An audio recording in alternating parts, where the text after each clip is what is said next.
full of trees. Trees, a major source of income for both Canada and Joyce Kilmer. Also, dogs' best friend.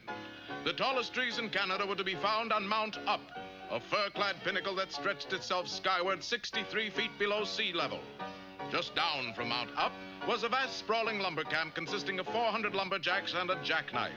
You are now looking at Red Wood, Canada's wealthiest woodman who spares no tree in supplying the demands of a wood-hungry world. Sicily is running low on toothpicks. We gotta get out 5 million by sundown. To the forest, man!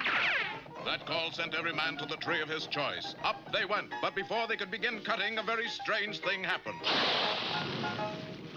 Do you smell anything, boss? Just a little wood smoke. The cook must be burning something. The cook was burning all right, so was the cookhouse and all of Mount Up. There's a firebug loose. Not a fire bug, a fire bear. It was Stokey, who for years had been helping to prevent forest fires. He wasn't the same Stokey now, mainly because he was under the hypnotic influence of that foul ball of the great Northwest, Snidely Whiplash. Why are you doing this, Mr. Whiplash? How else can you barbecue hot dogs? Look into my eyes, Bear. Now, go light a fire somewhere. Now, when Canada has a problem, the mounted police have a problem. And their problem is Dudley Do-Right, the inspiration for the famous folk song, Why Don't You Do Right? Onward, faithful steed. We must reach Mount Up before sundown.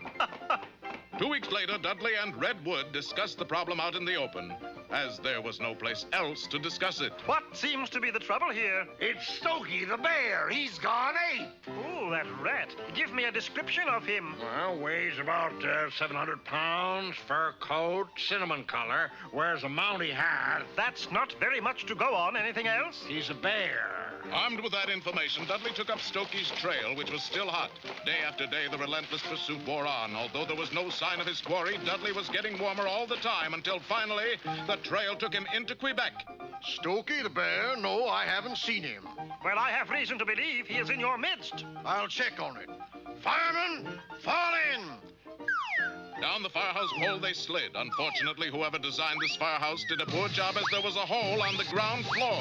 Assembly was held in the basement. All right, Constable, look him over.